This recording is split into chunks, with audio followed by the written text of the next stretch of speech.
اس کو تو جان اور تیرا کہنے لگا نہیں ہو نہیں سکتی پورا مہینہ. فرمانے لگے یار تو جا اپنا کام کر. وہ شخص کہتا ہے میں نے دروازہ کھولا اعلیٰ حضرت کا, کمرے سے باہر نکلا تو تیز بارش ہو رہی. واپس آیا تو میں نے کہا احمد رضا یہ عقیدہ کہاں سے لیا ہے؟ فرمایا دروازہ مصطفیٰ سے لیا ہے صلی اللہ علیہ وسلم. تو یاد رکھیں کہ اللہ کو منانا چاہیے, استغفار کرنا چاہیے, اس کی برکات. حضرت موسیٰ ساری قوم کو لے کے نکل گئے. آؤ بھائی میدان میں اللہ کی بارگاہ میں استغفار کریں اور بارش کا سوال کریں, بارش مانگے. جب باہر نکلے دیر تک دعائیں ہوتی رہی تو حضرت موسیٰ علیہ السلام کو رب کریم نے وحی فرمائی کہ موسیٰ آپ کی قوم میں ایک شخص ہے جس کو 40 سال ہو گئے نافرمانی کرتے. اس نے رب سے صلح کی. کتنے لوگ ہیں؟ ایک. اور 40 سال سے وہ نافرمان ہے, اس کو مجمع سے نکال دو بارش ہو جائے گی. اگر ایک گناہگار کی وجہ سے بارش رک جاتی ہے اور جہاں دروازے کھلے ہوئے, جہاں تنہائیاں خوفناک ہو, اور جہاں اتری ہوئی ہو, اور جہاں لوگ کروڑوں روپیہ مال ہڑپ کر گئے ہو, اور جہاں علماء کو ہاتھ کڑیاں لگا کے ٹھنڈی زمینوں پہ لٹا دیا جائے اور قوم کہہ رہی ہو اچھا ہوا اچھا ہوا, اور لوگ پھبتیاں اڑا رہے ہو, مذاق کر رہے ہو, تو پھر اس قوم پہ کس طرح کر کے فضل الہی. اور یہ مولوی کا معاملہ نہیں, یہ تو ممبر رسول کا معاملہ ہے. میرے مصطفیٰ نے یہ نہیں کہا پیر میرا وارث ہے, حضور نے فرمایا عالم میرے دین کے وارث ہے. ہاں حضور نے فرمایا جس نے عالم کے چہرے کا دیدار کیا سمجھے میں نے اپنے نبی کی زیارت کی ہے. لیکن یہاں تو خیر یہ عنوان نہیں, ورنہ میں اس پر جاتا. وہ کہا ایک بندہ ہے 40 سال سے اللہ کی نافرمانی کر رہا, وہ اگر نکل جائے تو بارش ہو جائے گی. حضرت موسیٰ نے اعلان کر دیا بھی ایک شخص ہے,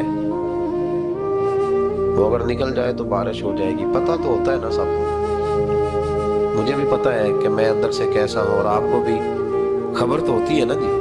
جب بات ہو رہی ہوتی ہے تو پھر پتہ تو چلتا ہے نا کہ بات کہاں جا کے سیٹ ہو رہی, پتہ چلتا ہے نا. اسے بھی چل گیا پتہ, اب اندر ہی اندر رونے لگا. اور دیکھو امام رازی اور امام غزالی دونوں نے لکھا ہے کہ اس درد سے رویا, اس درد سے کہ ادھر والے کو بھی پتہ نہ چل جائے مجمع کے اندر کھڑا ہے, اور ادھر والے کو بھی استغفار دیکھو, ادھر والے کو بھی پتہ نہ چل جائے, اور ادھر والے کو بھی کہیں ہجوم میں غم میں بھی توہین ضبط غم نہ ہوئی. ہم اس احتیاط سے روئے کہ آنکھ نم نہ ہوئی, ہجوم میں غم میں بھی توہین ضبط غم نہ ہوئی. ہم اس احتیاط سے روئے کہ آنکھ نم نہ ہوئی, روئے بھی پر کسی کو آنسو نہیں دیکھنے دیے. اب اس درد سے کہتا ہے اللہ تو معاف کرنے والا ہے نا, تو معاف کرتا ہے, پردہ پوشی کرتا ہے. اور مالک اگر لوگوں کو پتہ چل گیا تو میرے تو بچوں کا بھی جینا حرام کر دے. یا اللہ میری تو آنے والی نسل بھی تڑپ کے وقت گزارے گی. مالک تو معاف کر دیا کرتا ہے, لوگ نہیں معاف کرتے. اے اللہ یہ میری خوبیاں بھول جائیں گے, میری خامیوں پر بات. مالک میں یہ ذلت نہیں برداشت کر سکتا, فضل فرما. حضرت موسیٰ نے دوبارہ اعلان کیا نکلتے ہو کہ نہیں نکلتے؟ پھر تڑپا خدا بندہ مجھے بے آبرو نہ کر, یہ ذلت اور رسوائیاں یہ نہیں برداشت ہوتی. اللہ درگزر فر. حضرت موسیٰ نے تیسرا اعلان کیا نکلتا ہے یا میں پھر اس کا نام لوں, اللہ سے پوچھ کے نام لوں, اس کا بتاؤ کون ہے. اب تو تڑپ گیا, کہنے لگا مالک میں تیری بارگاہ میں استغفار کرتا ہوں, آئندہ نہیں کرتا, آئندہ نہیں کرتا. یہ لفظ ادا کیے, بندہ کوئی بھی نہیں نکلا. رب کریم نے بارش ادا کر, تیز بارش جب برسی نا, تیز بارش. لوگ تو بھی دیکھ کے دوڑ گئے. تو حضرت موسیٰ کہنے لگا یا اللہ مجھے بھی تو بتا, تو نے کہا تھا کہ جب تک بندہ نہیں نکلتا بارش نہیں ہوگی. تو نکلا کوئی بھی نہیں, بارش ہو گئی, ماجرا کیا ہے؟ تو رب کریم نے فرمایا موسیٰ بس اس نے مجھ سے صلح کر, اس نے مجھ سے صلح کر لی. اور امام غزالی نے لفظ لکھے حضرت موسیٰ نے پوچھا, حالانکہ اللہ اپنے نبیوں کو غیب کے خزانے دیتا ہے, پوچھا اے اللہ مجھے اس کا نام بتا دے. تو رب کریم نے فرمایا موسیٰ جب گناہگار تھا تب نہیں کسی کو بتایا, جب پاپی تھا تب نہیں بتایا, جب مجرم تھا تب نہیں بتایا, اب کیسے بتا دوں؟ فرمایا اس کی میری صلح ہو گئی ہے. اور فرمایا جو بارش نہیں نہ ہو رہی تھی وہ بھی اس کی وجہ سے نہیں ہو رہی تھی, اب جو ہوئی ہے نا تو یہ بھی اسی کی وجہ سے ہوئی ہے. یہ بارش اب جو ہوئی ہے تو یہ بھی یہ اس گناہگار کے سبب سے اپنی راتیں اللہ کے ساتھ گزارے. مصلی پہ بیٹھے, میرے صاحب رحمۃ اللہ علیہ سے جب کو کہتا نا کہ بڑا پریشان ہوں تو کچھ بتائیں, تو فرماتے آج رات مصلی پہ بیٹھ کے اپنے رب سے بات کرنا, میں بھی بات کروں. بندوں کو دکھ بتانے سے عزت میں کمی آئی, اور اگر اللہ کو بندہ اپنے دکھ بتائے تو اللہ عزتیں بڑھا دیتا ہے. ترمذی شریف کی حدیث ہے, نبی پاک علیہ السلام نے فرمایا اگر تو دنیا داروں کو دکھ بتائے گا تو اللہ تجھے غنی نہیں کرے گا, اور اگر تو اپنے رب کو بتائے گا تو اللہ بڑی جلدی تجھے دنیا سے بے نیاز کر دے گا. تجھے لوگوں کی ضرورت نہیں رہے گی. استغفار کریں, کثرت سے کریں, ذوق سے کریں, مصلی آباد رکھیں. ہر شے دیکھو نا, جس طرح کھانے کی میز آباد رہتی ہے, بستر آباد رہتا ہے, ہمارے دیگر معاملات, اگر مصلی نہ آباد رہے تو روح بے چین رہتی, طبیعت بے قرار رہتی. انسان, میں نے دیکھا ہے بڑے بڑے سمجھدار لوگ پاگلوں جیسی زندگی گزار رہے ہیں, بولتے جا رہے ہیں, بولتے جا رہے ہیں, بولتے جا رہے ہیں, ایسے کسی کو کوئی خبر کہ 6 فون اٹھائے ہوئے ہیں, ایسے جیسے ڈسٹرب ہو گئے مینٹلی طور پر. وجہ کیا ہے کہ ان سے جان نہیں چھڑاتے. کبھی سارے موبائل بند کر کے نا, سارے بچے ہر چیز سائیڈ پہ کر کے مصلی پہ بھی آنا چاہیے, اور مالک تو بڑا ہی قریب ہے. ترمذی شریف کے لفظ ہے, نبی پاک نے ہمیں سمجھایا اور ایک جملے میں ساری بات ختم کر دی. حضور فرمانے لگے تو اللہ کی تھوڑے دیے ہوئے رزق پہ راضی ہو جا, وہ بھی تیری تھوڑی عبادت سے راضی ہو جائے گا. اور اگر تیرا پروگرام ہے لمبی چوڑی جائیدادوں کا تو پھر سجدے بھی لمبے کر, پر لمبے کر میں تو بھی. یہ کیا بات ہوئی, یہاں جتنی دولت بڑھتی جاتی ہے عبادت سکڑتی جاتی ہے, وقت ہی نہیں, ٹائم ہی نہیں, یہ بڑھا پھر. تو جب دوزخ میں جانے لگا نا تو پھر خیال آیا, تو حضور فرماتے استغفار کرنے لگا, کہنے لگا اللہ میں بھول گیا تھا, اللہ مجھے غلطی لگ گئی, استغفار کر رہا. تو جب اس نے استغفار کیا تو رب کریم تو پہلے ہی بڑا قبول کرنے والا ہے. یا اللہ میں بھول گیا تھا, فرمایا چلو جو استغفار کرے اسے تو میں ویسے ہی معاف کر دیا کرتا ہوں, اسے بخش دو, اسے میرے فضل سے جنت میں لے جاؤ. اللہ تعالیٰ نے اس استغفار کو بڑا پسند فرمایا, بڑا پسند فرمایا. اور یہ استغفار کے جملے مالی کو اتنے پسند آئے کہ اللہ نے نبی پاک علیہ السلام کو بھی حکم دیا, کہا محبوب آپ بھی میری بارگاہ میں استغفار کریں.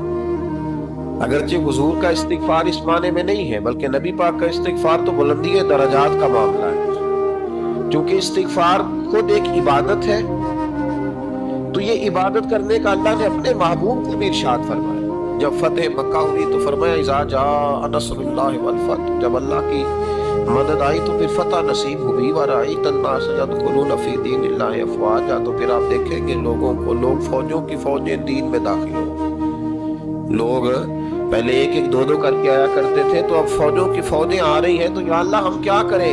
تو رب کریم نے فرمایا محبوب فسبح بحمد ربک واستغفر, اپنے رب کے لیے حمد کرو, تسبیح پڑھو اور استغفار کرو. کیا کرو؟ استغفار, معافی مانگو, اس کے حضور آہوزاری کرو, استغفار کرو.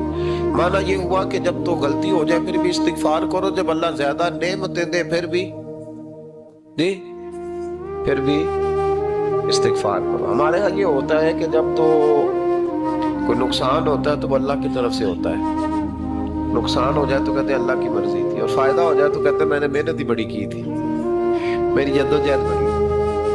ایک بچہ ایک دفعہ میرے پاس کہیں انٹرویو کے لیے جا رہا تھا, تو دعا کرانے آیا, کہنے لگا میں نے وہاں جانا ہے, دعا کیجیے گا اللہ تعالیٰ کامیابی دے. میں نے دعا کی, کچھ اس کو پڑھنے کو بتایا, لیکن کامیاب نہ ہو سکا, لوٹ آیا. تو میں نے پوچھا کہ کیا بنا؟ کہنے لگا حضرت صاحب بس اللہ کی مرضی تھی, اللہ کی مرضی تھی. پھر ایک دفعہ گیا تو اللہ کا اللہ کی مرضی تھی. تیسری دفعہ گیا, کامیاب ہو گیا. تو بھئی اب کیا بنا؟ کہنے لگا جی جب میں داخل ہوا تو اس نے جاتے ہی مجھ سے پوچھا سب سے پہلا سوال یہ کہ تمہیں جنرل نالج کی بھی کچھ معلومات ہے یا شعبے کے آدمی ہو؟ تو میں نے کہا جناب پوچھیے. تو انہوں نے پاکستان کا حدود اربہ پوچھا تو میں نے فٹافٹ بتا دیا. پھر انہوں نے مجھ سے پوچھا کہ یہ جو مینار پاکستان ہے اس کی تجویز کس شخص نے دی تھی؟ تو میں نے فٹافٹ اس کا بھی نام بتا دیا. پھر شارٹ ہینڈ کے ایک دو سوالات اس نے کیے تو وہ بھی میں نے بتا دیے, تو الحمدللہ کامیاب ہو گیا. میں نے کہا بیٹے جب تو ناکام ہوا تھا تو اللہ کی مرضی تھی, اور کامیاب ہوا ہے تو میں لگا دیے, اب اللہ کی مرضی کدھر گئی؟ یہ اتنا بڑا نقص ہے انسانی فطرت کا, اتنی بڑی کمزوری ہے کہ معاذ اللہ تعالی ہم کمزوریاں قدرت کے کھاتے میں ڈال دیں, اور ناکامیاں قدرت کے کھاتے میں, اور کامیابیاں کیا تماشا. حالانکہ ہونا یہ چاہیے تھا کہ کہ جہاں انسان کمزور پڑے تو کہے میری غلطی تھی، میری غلطی تھی۔ صوفیاء یہ سبق دیتے ہیں، اللہ کے بندے یہ پیغام دیتے ہیں کہ جب تو کہیں ناکام ہو جائے تو سمجھ جائیے تیری، اور جب تو کامیاب ہو جائے تو سمجھ رہے اللہ راضی ہو گیا تھا، اللہ نے رحمت کر دی، اس نے فضل کیا تو۔ او بھائی یہ آنکھیں تیری محنت کی نہیں نا، اس لیے تو شکر نہیں ادا کرتا۔ یہ وجود، یہ ٹانگیں، یہ شعور، یہ تیری جدوجہد کا نہیں۔ جو عقل کی دولت اللہ نے دی ہے نا، یہ تیری محنت کی نہیں۔ اگر محنت کی ہوتی تو سجدے میں پڑا رہتا، تو خیال کرتا۔ اللہ نے آنکھیں دی ہے قرآن دیکھنے کے لیے، جب کوئی کسی گندی چیز کو دیکھتا ہے تو ناشکری کرتا ہے، جب غلط طرف اٹھاتا ہے یہ چیزیں تو ناشکری کرتا ہے۔ صاحبو یاد رکھنا اور اس پر ضرور غور کرنا کہ جب نعمتوں کا شکر ادا نہ کیا جائے تو پھر ہمیں استغفار کا حکم دیا گیا۔ پھر کیا کرنا ہے ہم نے؟ استغفار کہ یا اللہ ہم تیری نعمتوں کا شکر ادا نہیں کر سکے تو ہمیں معاف فرما دے، تو ہم سے درگزر فرما، معاف فرما۔ ایک استغفار اس بات کا ہے کہ دیکھیں نا، یہ رسول پاک علیہ السلام کا فرمان، یہ حدیث امام رازی نے لکھی ہے، اور نبی پاک کی فرمان کے لحاظ سے جو چیز ہمارے سامنے آئے نا اس پر ہماری آنکھیں بھی کھل جانی چاہیے، دل بھی کھل جانا چاہیے، کہ کوئی خاص ہی بات تھی جو حضور نے بیان فرمائی صلی اللہ علیہ وسلم۔ سرکار دو عالم علیہ السلام نے فرمایا ایک آدمی نے 500 سال بغیر ریاکاری کے اللہ کی عبادت کی۔ کتنے سال؟ یہ 5 سال نہیں ہوتی بغیر ریاکاری کی۔ تہجد پڑھنے والا جب تک 6 لوگوں کو بتا رہا نا نہیں تہجد پڑھی ہے، اتنی دیر تو تہجد آگے بڑھتی نہیں، کم از کم 6 بندوں کو پتا ہونا چاہیے۔ اور میرے جیسے حاجی نمازیوں کا تو دل کرتا ہے کہ وظیفے پہ بندہ رکھا جائے جو تعریفیں کرے صبح و شام۔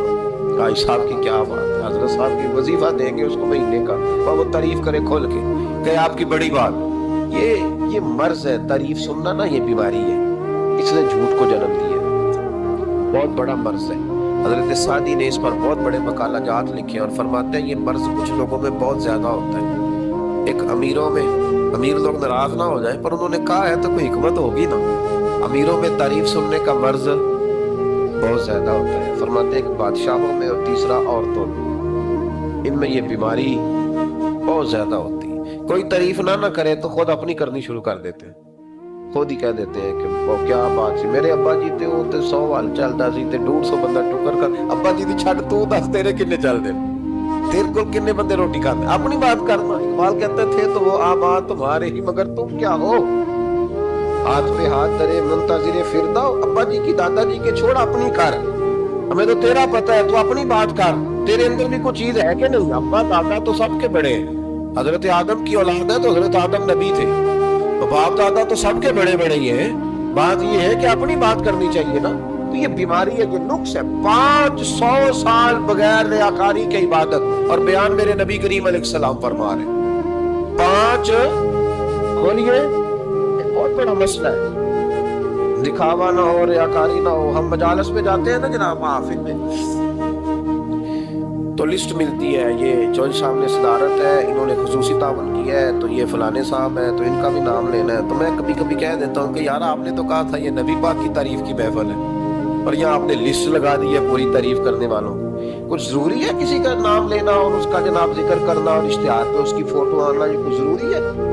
ویسے بھی کو اچھا لگتا ہے کہ نبی پاک کے نام کی محفل اور میں کو میں صدارت کر رہا ہوں؟ ڈرنا چاہیے نا مجھے اللہ تعالیٰ، حضور کی محفل اور میری صدارت، اس پر کبھی غور کرے۔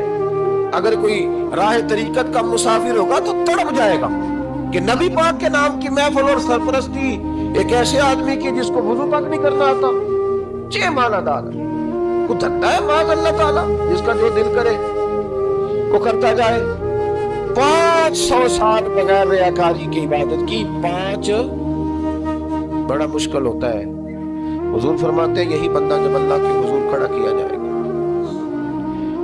تو رب کریم اس سے کہے گا کہ چلو اس کو میرے فضل سے جنت میں لے، تو عرض کرے گا مالک فضل تو ٹھیک ہے پر 500 سال لگائے میں، 5 وہ مولوی صاحب میری طرح کے بیچارے جو امام مسجد ہوتے ہیں نا تو وہ بھی کہتے ہیں جب میں آیا تھا تو 30 بچے تھے مسجد میں، اب 80 ہو گئے۔ اور بھائی یہ بندوں کو بتانے کی کیا ضرورت ہے، یہ تو اللہ کی رضا کے لیے ہے، تو چھوڑ اس میں اتنا تذکرہ کرنے کی کیا حاجت۔ 500 سال جس نے لگائے بول پڑا یا اللہ 500 سال لگائے اور تو کہتا ہے کہ اس کو میرے فضل سے لے جاؤ. تو رب کریم نے فرمایا چلو کوئی نہیں پھر انصاف کر لیتے. الٹی آنکھ کی روشنی نکال کے ترازو کے ایک پلڑے میں رکھو اور 500 سال کی بغیر ریاکاری کی عبادت دوسرے پلڑے میں رکھو. کبھی اس مریض سے پوچھنا جس کو ڈاکٹر کہہ دیتا ہے کہ تیری آنکھ کا علاج نہیں ہو سکتا. بے بس ہوتے ہیں ڈاکٹر, جواب دے جاتا ہے شعور. پوچھ کبھی اس شخص سے, کو کہتے ہیں بس اب آپ اپنی آنکھیں موجود ہونے کے باوجود آپ دیکھ نہیں سکتے, اتنی موٹی آنکھ لگی ہوئی ہے, لیکن روشنی اللہ چاہے تو دیتا ہے, نہ چاہے تو نہیں دیتا. ایک آنکھ کی روشنی ایک پلڑے میں رکھ لو اور دوسرے میں 500 سال کی عبادت رکھ دی. اللہ اکبر. تو رب کریم نے فرمایا اب تولو. جب تولی تو وہ عبادت تھوڑی تھی اور ایک نعمت زیادہ تھی. اللہ نے فرمایا یہ تو بھائی اس کو تو 500 سال دیے تھے, یہ تو ایک نعمت کا شکر نہیں ادا کر سکا, پکڑو اس کو دوزخ میں ڈالو. یہ کر کے کیا آیا ہے, پکڑو جہنم میں ڈالو اس کو.